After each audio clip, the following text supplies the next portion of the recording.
За турах гээд булчингаа хөгжүүлэх гээд гой битэй болох гээд фитнес дээр та ирлээ гэж бодъё. За энэ үе шатн дээр та нэг зүйл дээр анхаарахгүй бол нэг аюул байдаг байгаа. За ямар аюул вэ гэхээр хөшүүн болох гэдэг аюул байна. Яагаад вэ гэвэл нэгээс 2 жил хичээсэн, түүнээс удаан жил хичээсэн хүмүүс дээр гой булчинтай байдаг боловч аюул чанга биетэй, нэлээд хөшүүн биетэй байдаг нас нийтлэг байдаг. Тэгэхээр зарим нэг зүйлсийг алгаснаас анхаарч үзээгүйгээс болоод хөшүүн биетэй болдгоо. Энэ бол тийм сайн зүйл биш.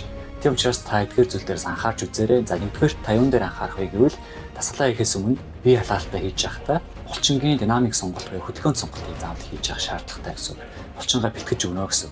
За хоёрдугаарт та дасгалаа хийж байх явцдаа full range of motion буюу бүрэн далаацтайгаар хийх шаардлагатай. Эхлээд бие халаалтаа техникээ сайн хөнгөн жингээр бүрэн далаацтайгаар татаад тэгээд ер нь бол ачаал ахуй зэмжээний ондож жингээр бас өргөл зүгээр байдаг. Үгүй бол хэд хүнд жингээр хүн өргөхөд бүрэн далаацтайгаар хийж чаддгүй. Түүндээ тохируулахын тулд хөдөлгөөний далаац хязгаарлагддаг. Тэгээд байн хүнд жингээр өргөд байх юм бол хязгаарлагдмал одоо далаацд бидний булчин тасаад булчин бас хөшүүн болохны үндэс болдог. За 3 дахь та мэдээж дасгалынхаа явцад усаа сайн уух шаардлагатай.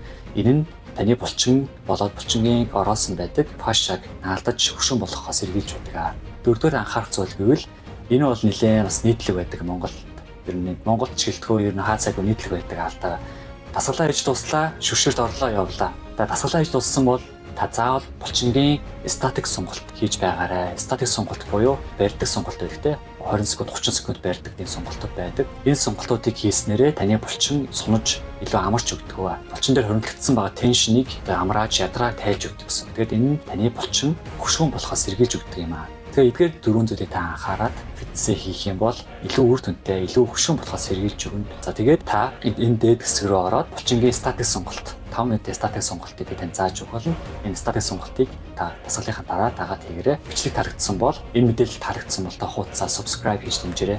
Өөр платформ дээр үзэж байгаа бол follow хийж дэмжээрэй. Тэгэд комент хэсэгт танд фитнес болоод турахад бас эрүүл мэндэд ямар асуудал тулгарч байна. Үүнийгээ та хуваалцаарай. Баярлалаа.